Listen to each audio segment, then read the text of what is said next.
Ladies and gentlemen, welcome to a new video of Under the Radar Season 3. Today we'll be talking about the man of the hour, Terance Mann. Yes, he is actually the first ever player from the Los Angeles Clippers to be featured on his channel. So, mind if I can give Mr. Terance Mann his plaque.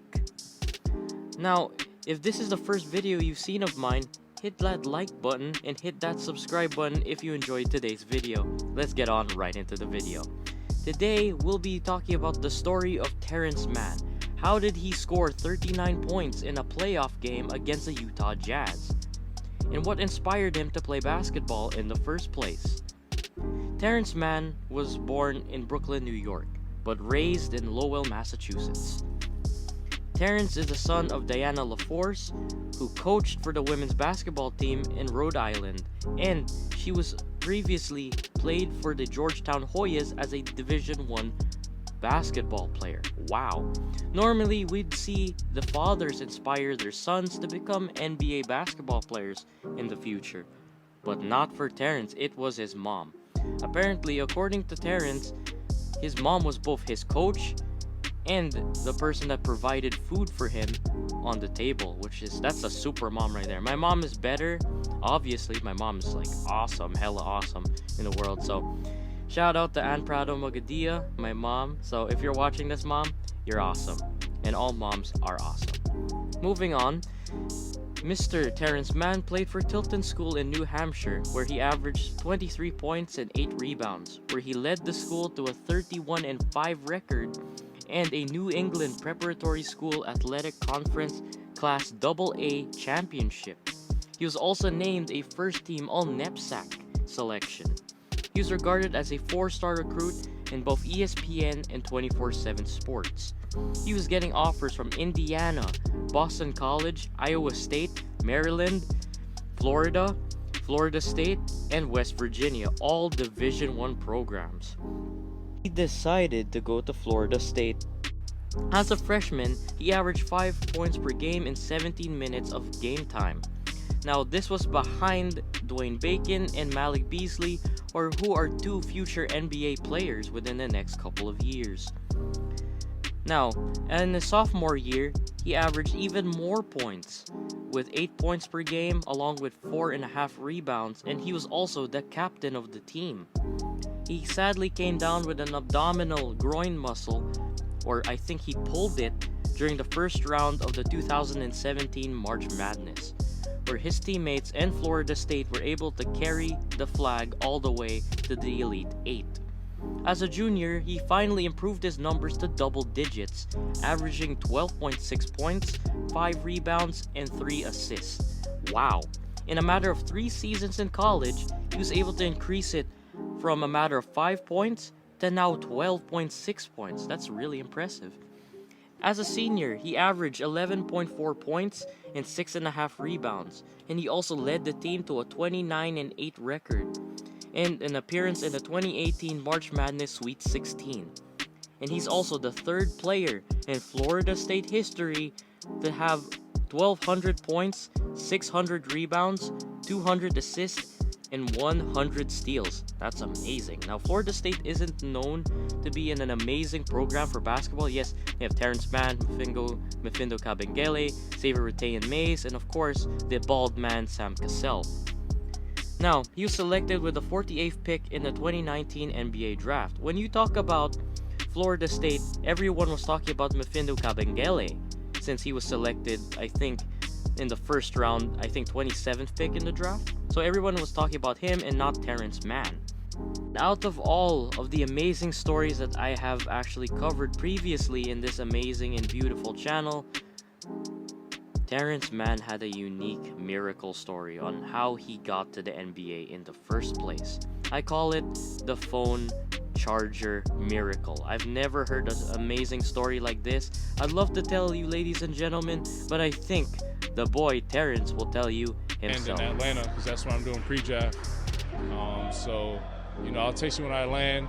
So I'm getting through. My phone's on 1%. I got my ticket. I'm about to hand my bag over, and some random number is calling my phone.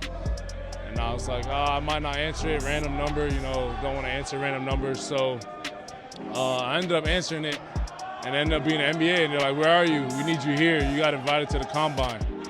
And I was like, "Oh, well, I'm at the airport about to get on my flight." So I had to turn around, take an hour and a half, drive back to the hotel. As soon as I hit end on the call, my phone died. So it was just God, saving my battery for me for that call. Amazing and sensational words said by the man himself. Now, he ended up experiencing in the G League after an unsuccessful rookie season. I mean, he is a second round pick, and the Clippers weren't supposed to really play him that much. They were supposed to give him some experience, but not really that much experience, unlike their amazing rookie, Kabengele. Now, in the G League, he ended up joining Kabengele yet again, along with Xavier Retain-Mays, Jonathan Motley, and Amir Kofi. He ended up averaging 15 points per game, 8.7 rebounds, and 6.4 assists. Wow! And the fact that there were 3 Florida State alums in one team, that's impressive. You have one pair of teammates, and then an extra former, I think, high school wonder in Xavier Retain-Mays. I think he was part of the USA Elite kind of camp thing. Now, the G League really helped him. Yes, he only played 13 games, but that made him more acclimated to the NBA game. Because in college, you're just going against a lot of athletically gifted, smart freaks. But in the NBA, in the NBA G League, you're facing against the most hungriest players in the world. And the G League is the most hungriest league in the world. Because everybody that takes a spot or has a spot there in the G League knows that they're an inch away from their NBA dream. And that NBA G League experience helped him. In his second season in the NBA, which is basically this season, from 2 points and 1 assist, now he's averaging 7 points, 2 assists, and 4 rebounds. Not only that, improving his 3-point percentage from 35% from 3 to 41% from 3. Literally, this guy was literally under the radar. I mean, I looked at the Jazz. Look at the Jazz's defense. They did not do their research on my man. Literally, not enough research. This is what happens if not a lot of people know you. They'll just leave you wide open for 3 thinking, okay, you're gonna miss that. No. Terance the Man torched the Utah Jazz and helped the Clippers escape Utah, which is very impressive by my boy. Now, what do I think about this situation with the Clippers? I honestly think that they should play him a little bit more. I'm not saying that you should start or he should be 6-man, but I think you should give this man, as soon as Paul George goes off, sub in man as soon as possible. Because Paul George has been doing all right. I mean, he's saving his job, but Terance Mann saved his job.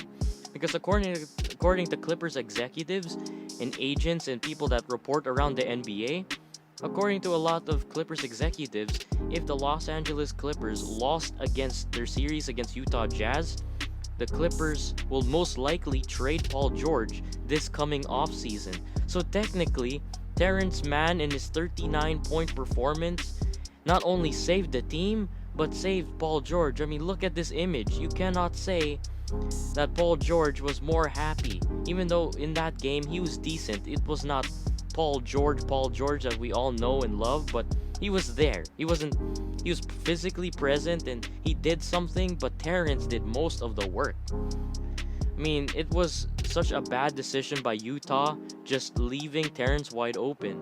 And this is how you know that they didn't actually read or actually brush through the spreadsheets on the statistics of Terance Mann. Every year he gets better from 3 and he gets better from scoring because now he's starting to become very comfortable in the NBA. I can see him as a solid bench contributor in a solid contending team, in a good team, probably a superstar in a good team. If you leave him in, I think, let me see what team that nobody cares about. Detroit. If you leave him in Detroit, I'm telling you, him and Jeremy Grant will be a sensational duo. Now, what do I predict about the Clippers versus the Phoenix Suns? All I could say is Suns in 6, Suns in 7.